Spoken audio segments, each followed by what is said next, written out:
తండ్రి లేని స్థితిలో దుఃఖంతో ఉన్న మీ అందరూ ధైర్యం తెచ్చుకోండి. ఆయనే మీ తండ్రి, ఆయనే మీ తండ్రి, ఆయనే మీ పరలోకము తండ్రి. మనుషులు ఎవ్వరిని చూడనప్పుడు చూసిన నీ తండ్రి ఆయన. ధైర్యం తెచ్చుకుంటామని ధైర్యంగా అనుభవంతో చెప్తున్నాను. గడిచిన 10 ఏళ్లలో నాకు తండ్రి లేని లోటు లేకుండా మమ్మల్ని కాచి కాపాడుతూ పోషిస్తూ పెంచుతూ వచ్చిన ఆ తండ్రిని మరి ఈ రోజు ఫాదర్స్ డే నాడు మహిమ పరచకుండా ఆయనకు ఘనతను ఇవ్వకుండా నేను ఉండలేనండి. మరి మీరందరూ కూడా స్వరమెత్తి మహిమ పరుస్తారా? నేను ఎన్ని తప్పులు చేసినా, నేను పడిపోయినా, నేను లేచినా, నేను ఆయనను విడిచినా, నేను ఆయనను నమ్మక అవిశ్వాసంగా ప్రవర్తించినా ఆయన ప్రేమ, ఆ తండ్రి ప్రేమ ఎప్పుడు నాకు వదిలిపెట్టలేదు. నన్నే కాదు మాటలు పెట్టుకున్న మీ ఎవ్వరిని కూడా ఆయన విడిచిపెట్టే తండ్రి కాదు. హల్లెలూయా. త్రోసివేయలేదు, తృణీకరించలేదు, త్రోసివేయలేదు, తృణీకరించలేదు.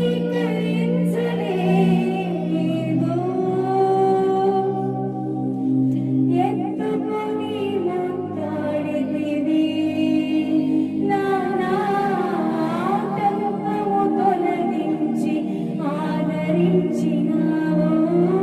ఎత్తుకొని ముద్దాడితివి, నా ఆటంకము తొలగించి ఆదరించినావు. కేక వేద్దామా నాన్న అంటూ, నాన్న నానా నీ కుమారుడను నేను, నానా నానా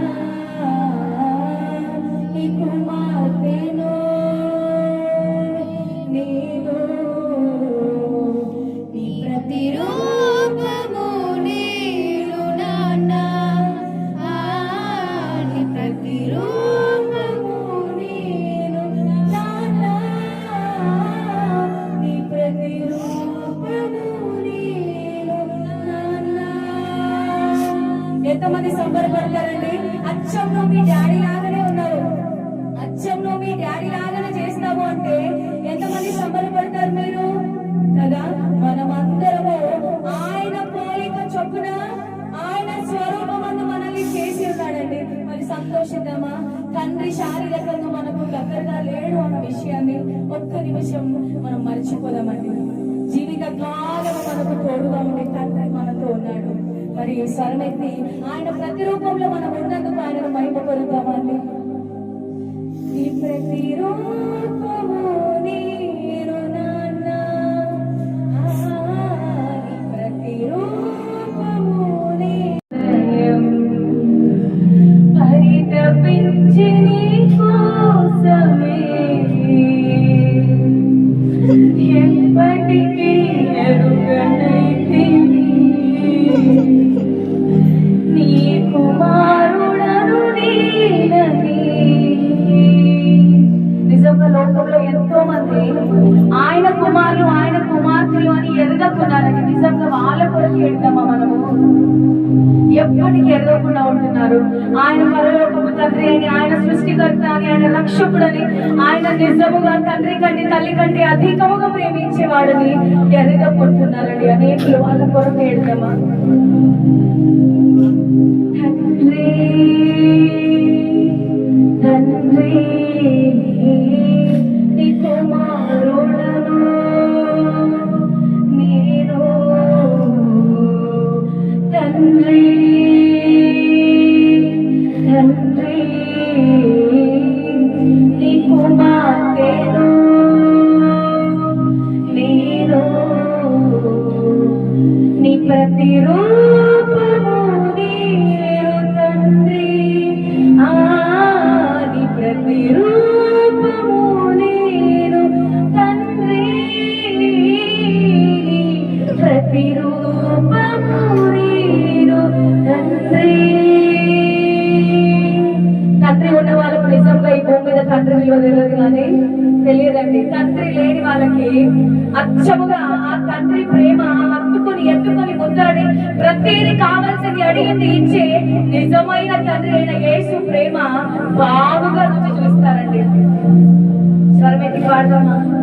నాన్న నాన్న నీ కుమారుడను నేను నాన్న నాన్న నీ కుమార్తెను నేను నీ కనుపాపనై నేను నాన్న నీ కనుపాపనై నేను నాన్న నీ కనుపాపనై నేను నాన్న నాన్న నీ కుమార్తెను నేను ఆయన కుమార్తెలండి మీరు రాజకుమార్తెలు మీరు రాజకుమారులు మీరు రాజులండి యాజకులు రాజులనే యాజక సమూహంలో మిమ్మల్ని ఏర్పరచుకున్నారు దేని బట్టి ఉడికిపోతున్నారు ధైర్యం తెచ్చుకొని ఆయన మహిమపడతాము అందరం స్తుతిద్దాం యోహాను సువార్త 1:9 నిజమైన వెలుగు ఉండెను అది లోకంలోకి వచ్చుచు ప్రతి మనిషిని వెలిగించుచున్నది నిజమైన వెలుగు ఎవరు గట్టిగా చెప్పాలి నిజమైన వెలుగు ఎవరు నిజమైన వెలుగు యేసే నిజమైన వెలుగు క్రీస్తే నిజమైన వెలుగు యేసే నిజమైన వెలుగు ఈ లోకంలోనికి వచ్చుచు ప్రతి మనుష్యుని వెలిగించును చీకటిలో ఉండక జీవపు వెలుగును పొందెదం ఏం వెలుగును పొందాలి ఇది నార్మల్ వెలుగు కాదు ఇది జీవింపజేసే వెలుగు చీకటిలో నడువక జీవపు వెలుగును పొందెదం నిజమైన వెలుగు యేసే చెప్పరా మీరు నిజమైన వెలుగు నిజమైన వెలుగు నిజమైన వెలుగు నిజమైన వెలుగు టాపిక్ గుర్తున్నదా మన చుట్టాల్లో కానీ మన రక్త సంబంధికులు మన స్నేహితులు మన చుట్టుపక్కల వాళ్ళకి తెలియదు క్రీస్తు గురించి ఎందుకు పాపం వారు ఇంకా వెలిగించబడలేదు వాళ్ళు వెలిగించబడలేదు కాబట్టి మనం ఏం చేయాలి వాళ్ళని దూషించొద్దు ద్వేషించొద్దు ఒకప్పుడు మనం కూడా చీకట్లో ఉన్నవారమే కదా ఆయన ప్రేమ శాశ్వతమైన ప్రేమ మనల్ని వెలిగించుకున్నది కదా కాబట్టి వాళ్ళని ద్వేషించొద్దు వాళ్ళతో పోరాటం చేయొద్దు వాళ్ళతో వాదించొద్దు ఏమనుకోవాలి అయ్యో పాపం అనుకోవాలి ఏమనుకోవాలి అయ్యో పాపం నేను రక్షించబడ్డనే వీళ్ళు ఇంకా రక్షించబడలేదే నేను వెలిగించబడనే వీళ్ళు ఇంకా వెలిగించబడలేదే పాపం కదా అని వాళ్ళ పక్షాన్ని మొదలుపెట్టాలి ప్రభువా చీకట్లో నుంచి నన్ను వెలుగులోకి నడిపించుకున్నావు కదా నీ గుణాతిశయములను ప్రచురం చేయడానికి నడిపించుకున్నావు కదా ప్లీజ్ లార్డ్ దయచేసి వాళ్ళని కూడా ఒకసారి దృష్టించు అని రోదనధ్వని చేయాలి మనం మన వారి కొరకు మీకు ప్రేమ లేదా మీ వారి మీద మీ స్నేహితుల మీద మీ రక్త సంబంధికుల మీద నేనైతే రోజు ఏడుస్తాను మా రక్త సంబంధికుల కొరకు యోగు ప్రార్థన తన స్నేహితులను రక్షించిందా నా ప్రార్థన కూడా ఒకనాడు నా స్నేహితులను నా బంధువులను నా రక్త సంబంధికులను నన్ను ద్వేషించే నా రక్త సంబంధికులను నన్ను దూషించే నా రక్త సంబంధికులను నిజముగా రక్షించుతుంది అనే విశ్వాసం నాకున్నది హల్లెలూయా మీకున్నదా మరి మీకున్నదా మీ ప్రార్థన మీ విజ్ఞాపన మీ రోదన ధ్వని మీ స్నేహితులు మీ రక్త సంబంధికులను రక్షించుకుంటది అని మీకున్నదా వాళ్ళని ఎట్టి పరిస్థితుల్లో అసలు వ్యతిరేకించదు వాళ్ళతో వాదించదు ఎందుకు స్వతహాగా చీకటి స్వభావమే అది వాళ్ళు మనల్ని ద్వేషిస్తారు దూషిస్తారు వ్యతిరేకిస్తారు అవమానపరుస్తారు తిడతారు అవసరమైతే కొడతారు మనం పడాలి అంతే ఎందుకు ఆశ్చర్యకరమైన తన వెలుగులోనికి తన గుణాతిశయములను ప్రచురం చేయడానికి మనల్ని పిలుచుకున్నాడు మరి తన గుణాతిశయములు ఏంటివి ఆయన గుణాతిశయములు ఏంటివి బదులు తిట్టడు బదులు ద్వేషం పెంచుకోడు బదులు పగ తెచ్చుకోవాలనుకోడు మనం ఎట్లుండాలి నిన్ను చూసిన వాడు క్రీస్తుని చూడాలి అంతే ఓ యేసు క్రీస్తు బ్రతుకుంటే ఎట్లుండేటోడా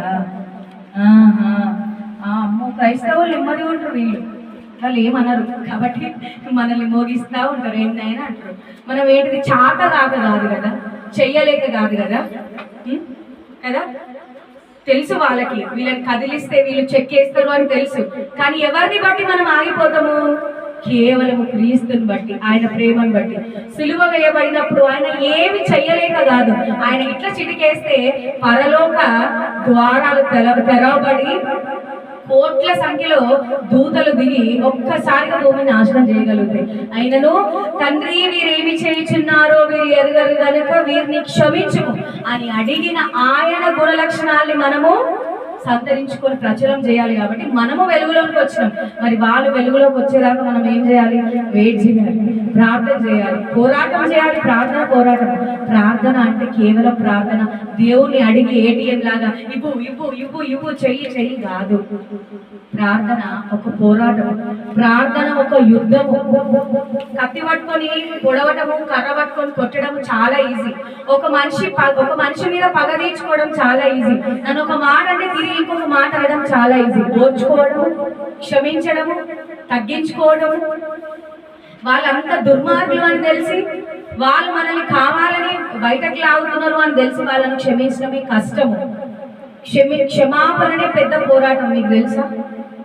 క్షమించితే ఒక మనిషిని క్షమించాలంటే చాలా ధైర్యం కావాలి. అందుకే Jesus is the strongest person in the world. ఆయన క్షమించినంత మట్టుకు మనం క్షమించలేము. ఆయన అంతగా క్షమించడు కదా. మనం ఆ క్షమాపణను చూపించే వారిగా ఉండాలి. ఒక యుద్ధం జరుగుతుంది ఈ శరీరంతో. ఆత్మకు శరీరానికి ఎప్పుడు యుద్ధమే కదా. ఇదేమంటది? నువ్వు ఎట్లా క్షమిస్తావు, నేను అట్లా అంటున్నావు, నేను ఇట్లా అంటున్నావు, నువ్వు చెయ్యని దానికి నేను నిందిస్తున్నారు, నీ కొరకు ఇట్లా మాట్లాడుతారు అట్లా మాట్లాడుతారు, నువ్వు ఎట్లా క్షమిస్తావు అని శరీరం అంటా ఉండదు. మన ఆత్మ వదిలేసేది. ఏం ఆత్మను కలిగి ఉన్నాం? పరిశుద్ధాత్మను కలిగి ఉన్నాం కదా. మనిషి ఆత్మ అన్నది అట్లా, పరిశుద్ధాత్మ అట్లా చెప్తాడు, క్షమించేసి పోనీ నీ దగ్గరికి వస్తారు, మళ్ళా నీ అవసరమే పడుతుంది, మళ్ళా నువ్వే బాగు చేయాలి, మళ్ళా నువ్వే ప్రార్థన చేయాలి. మళ్ళా యోబు దగ్గరకు వచ్చి వాళ్ళ ఫ్రెండ్స్ చెప్పిందా? చివరికి ఎవరి ప్రార్థన? యోబే చేసిన వాళ్ళ స్నేహితుల కొరకు ప్రార్థన. తెలుసా మీకు ఆ యోబు స్టోరీ? చదువుతున్నారా బైబిల్? ఎట్లుండాలి మనము? ఆయన గుణాతిశయములను ప్రచురం చేసేవారి ఉండాలి. హల్లెలూయా. ఎవరు చీకటి సంబంధులు? మనం వెలుగు సంబంధులం కదా, వెలిగించబడ్డాం కదా. క్రీస్తు ప్రేమ చేత, ఆయన ఆత్మ చేత, ఆయన రక్తం చేత మనం వెలిగించబడ్డాం. ఎవరు చీకటి సంబంధులు? క్రీస్తుని తెలుసుకోవాలి మాత్రమే కాదు, క్రీస్తుని తెలుసుకొని కూడా అంధకారంలో చీకట్లో బ్రతికే వాళ్ళు ఉన్నారు. ఆయనకు లోబడనోళ్ళు చీకటి సంబంధులే, ఆయన మాట విననోళ్ళు చీకటి సంబంధులే, పాపాన్ని ప్రేమించడం చీకటి సంబంధులే, పాపం చేస్తే దేవుడు చూస్తున్నాడు అని భయపడిన వాళ్ళు కూడా చీకటి సంబంధులే. క్రైస్తవులుగా ఉంటూ కూడా అంధకారంలో జీవించే వాళ్ళు ఉన్నారు. అయితే వీళ్ళకి ఏమైతుందంట? మనం వెలుగు సంబంధులం కాబట్టి మనలో ఉన్న వెలుగును వాళ్ళు ఓర్వలేకపోతారు. ఏమైతుంది? వాళ్ళకి విపరీతమైన కోపం వస్తుంది, ఎక్కడ లేని ద్వేషం కలుగుతుంది. మనం ఏమనకపోయినా వాళ్ళు పని కట్టుకొని మనల్ని దూషిస్తారు, ద్వేషిస్తారు, గొడవ పెట్టుకుంటారు, అసహించుకుంటారు. ఎందుకు? స్వతహాగా వెలుగు స్వభావం ఏంటిది? చీకటిని అది ఉంచలేదు వెలుగు. ఇప్పుడు డార్క్ రూమ్ లో లైట్ వేసినాం, ఏమైతుంది? చీకటి పోతుందా? చీకటి ఉండదు కదా లైట్ వేస్తే. ఇప్పుడు వెలుగు సంబంధం చూసేసరికి చీకటి సంబంధాలకు ఏమైతుంది? వాళ్ళకు తెలుసు వాళ్ళలో ఉన్న చీకటిని వెలుగు ఏం చేస్తుంది? తరిమి కొడుతుందని తెలుసు కాబట్టి వాళ్ళు ఏం చేస్తారు? వెలుగు సంబంధాలను అసహ్యించుకుంటారు. చీకటి సంబంధులు ఎవరి అధికారం కింద ఉంటారు అని అపోస్తల కార్యం 26వ అధ్యాయం చెప్తున్నది. ఎవరి అధికారం కింద? సాతాను అధికారం కింద ఉంటారు. కాబట్టి వాళ్ళకి ఏమైతుంది? వాళ్ళు వెలుగు సంబంధాలను ఎంత మాత్రము ఓర్వలేరు. ఆది కాండంలో దేవుడు వెలుగు కలుగమని పలకగా వెలుగు కలిగింది. వెలుగు మంచిదైనట్టుగా చూసిండు దేవుడు. అక్కడ ఏం చేసిండు? ఒక నిర్ణయం తీసుకున్నాడు. ఏమని? చీకటిని వెలుగుని వేరుపరిచిందంట. ఇది ఎక్కడ జరిగింది? ఫస్ట్ మోస్ట్ బుక్ ఇది. ఎక్కడిది? ఫస్ట్ బుక్ ఆదికాండము, ఫస్ట్ అధ్యాయం కదా.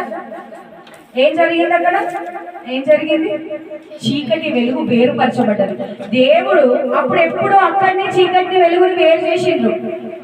మనం ఏం చేస్తున్నాం? ఇంకా అదే చీకటి సాంగత్యము, ఇంకా అదే చీకటి సంబంధమైన వ్యక్తులతో సాంగత్యం, అదే చీకటి సంబంధమైన స్వభావము, అదే అంధకార సంబంధమైన పరివర్తన చెందుతలేము.